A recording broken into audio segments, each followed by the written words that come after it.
Hello everybody, आप सबका मैं वेलकम करता हूं आज के इस वीडियो में। आज की वीडियो हमारी बहुत इंपॉर्टेंट है क्योंकि आज का जो टॉपिक है हमारा वो है वी लुकअप का, और ये टॉपिक बड़ा ही डिमांडिंग टॉपिक है।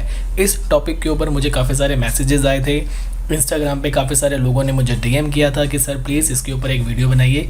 तो आज हम इस टॉपिक को कवर करने वाले हैं हमारे मॉड्यूल नंबर 7 में। देखो, वी लुकअप का मतलब होता है वर्टिकल लुकअप। ये दो चीज़ों से हमारे को हेल्प करता है। पहला कि ये एक पर्टिकुलर वैल्यू के बेस्ड पे पर्टिकुलर वैल्यू को सर्च करके हमें देता है, या फिर जब हमें एक शीट से दूसरी शीट पे या एक फाइल से दूसरी फाइल पे फॉर्मूला कॉपी पेस्ट करना होता है तो उस काम को करने के लिए भी वी लुकअप की हेल्प ली जाती है, राइट।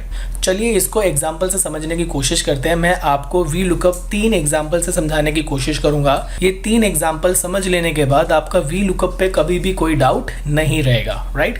चलिए शुरू करते हैं।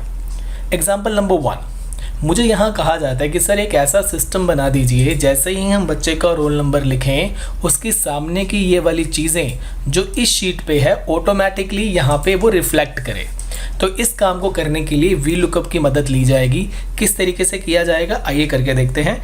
इक्वल टू वी लुकअप, सबसे पहले इसने हमसे डिमांड करी लुकअप वैल्यू, यानी कि यहाँ पे जो आपको वैल्यू चाहिए वो किस बेस पे आनी चाहिए। मैंने कहा कि रोल नंबर 1 का नाम आना चाहिए, तो मैंने रोल नंबर 1 को यहाँ पे सिलेक्ट कर लिया। उसके बाद मुझे लगाना है यहाँ पे कॉमा। उसके बाद वो पूछ रहा है टेबल एरे, तो यहाँ पे टेबल एरे मेरा क्या होगा, मैं स्कूल डेटा पे जाऊँगा और ये पूरे के पूरे टेबल को सिलेक्ट कर लूँगा। ये मेरा टेबल एरे बन गया।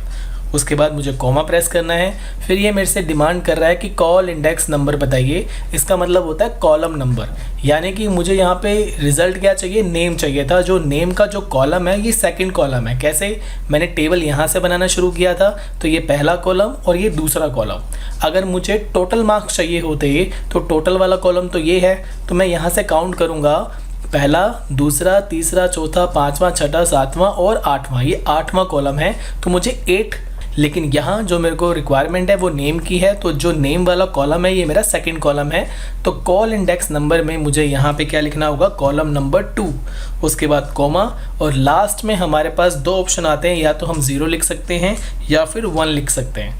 अब 0 क्यों लिखा जाता है, क्योंकि 0 जो होता है वो एग्जैक्ट वैल्यू को रिफ्लेक्ट करता है, और जो 1 होता है वो अप्रॉक्सीमेट मैच को रिफ्लेक्ट करता है। तो मुझे यहाँ पे एग्जैक्ट वैल्यू चाहिए, इसलिए मैंने यहाँ पे 0 लिखा।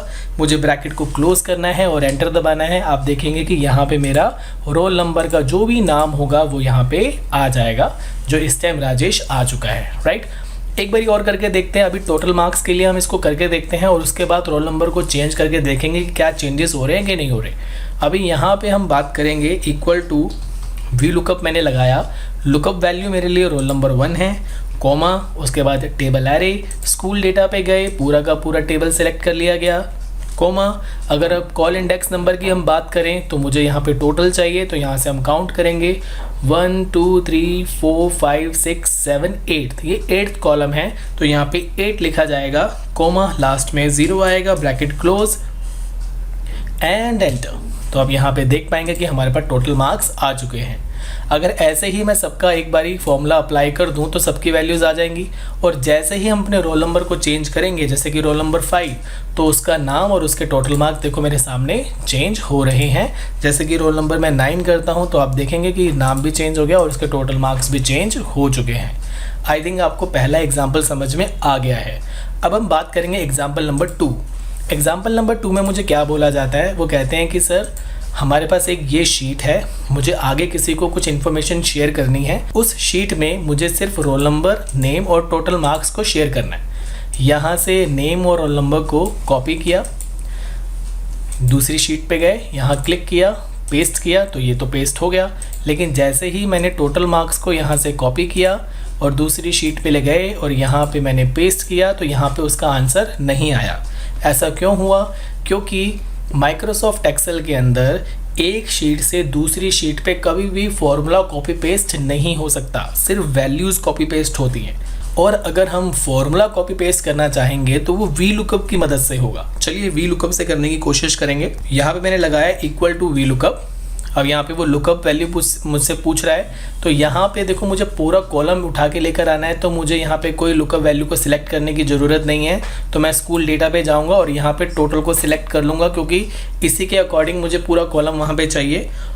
कॉमा, उसके बाद टेबल एरे, तो मुझे सिर्फ ये H कॉलम को सिलेक्ट करना है क्योंकि मुझे यही वाला कॉलम यहाँ से उठा के वहाँ लेके जाना है, कॉमा। इसके बाद आता है कॉल इंडेक्स नंबर। यहाँ पे देखो मैंने एक ही कॉलम सिलेक्ट किया है तो गिनने की ज़रूरत ही नहीं है, एक ही कॉलम है, कॉमा, लास्ट में 0, ब्रैकेट क्लोज एंड एंटर।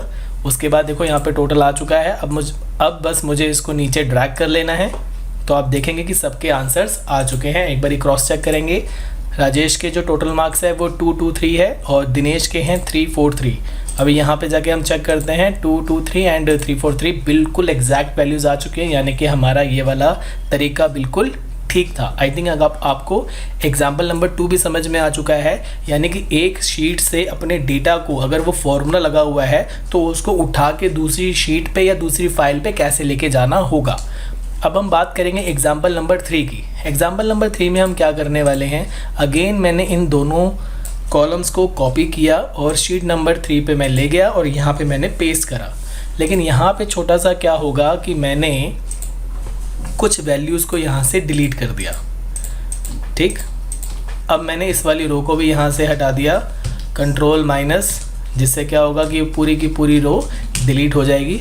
अब यहाँ पे जब आप देख पा रहे हैं तो मेरे पास सबके नाम रोल नंबर नहीं है, कुछ लोगों के नाम और रोल नंबर है। अब मुझे क्या करना है, यहाँ पे टोटल मार्क्स लेकर आने हैं। सेकंड वाले मेथड में क्या हुआ था कि पूरा का पूरा कॉलम उठा के हम लेकर आए थे। अगर इसके सामने कोई नाम अगर हम हटा दें तो देखो उसके टोटल मार्क्स गायब नहीं होते। लेकिन एग्जाम्पल नंबर 3 में हम क्या सीखने वाले हैं कि यहाँ पे जो भी उसका नाम है उसके ही मार्क्स सामने आने चाहिए। अगर कोई स्टूडेंट यहाँ पे नहीं है तो उसके मार्क्स यहाँ पे नहीं आने चाहिए। तो इसको करने के लिए हम VLOOKUP की मदद लेंगे। कैसे, इक्वल टू VLOOKUP मैंने लगाया। यहाँ पे उसने पूछा लुकअप वैल्यू, तो मैंने नेम को सिलेक्ट किया, कॉमा प्रेस किया। उसके बाद टेबल एरे स्कूल वाली शीट पे चले जाएंगे और यहाँ से मैंने सारे के सारे टेबल को सिलेक्ट कर लेंगे। अब देखो यहाँ पे सबसे बड़ा क्वेश्चन, मैंने अब की बार जो टेबल सिलेक्ट किया वो मैंने नेम से शुरू किया, रोल नंबर से शुरू नहीं किया। ऐसे मैंने क्यों किया, उसके पीछे एक रीज़न है। वो रीज़न क्या है कि जब भी हम VLOOKUP का फॉर्मूला लगाएंगे और जो भी हमारी लुकअप वैल्यू होगी, टेबल एरे में हमेशा टेबल वहीं से शुरू करना है। अगर मेरा यहाँ पे मैंने रोल नंबर सिलेक्ट किया होता लुकअप वैल्यू में तो मेरा जो टेबल एरे बनता वो यहाँ से बनता। मेरी बात समझ रहे हैं आप? यानी कि जो भी हमारी लुकअप वैल्यू है हमारा टेबल एरे वहीं से शुरू होना चाहिए, राइट। इसलिए मैंने उसको रोल नंबर की बजाय नेम से शुरू किया। Equal to VLOOKUP, lookup value, name को मैंने सिलेक्ट किया, comma, table array school data पे जाएंगे, नेम से टेबल को सिलेक्ट कर लेंगे, कोमा, और उसके बाद मुझे क्या चाहिए, टोटल मार्क्स 1 2 3 4 5 6 7, यानी कि 7th column, comma, 0, bracket close, enter. तो आप यहाँ पे देख पाएंगे कि टोटल आ चुका है।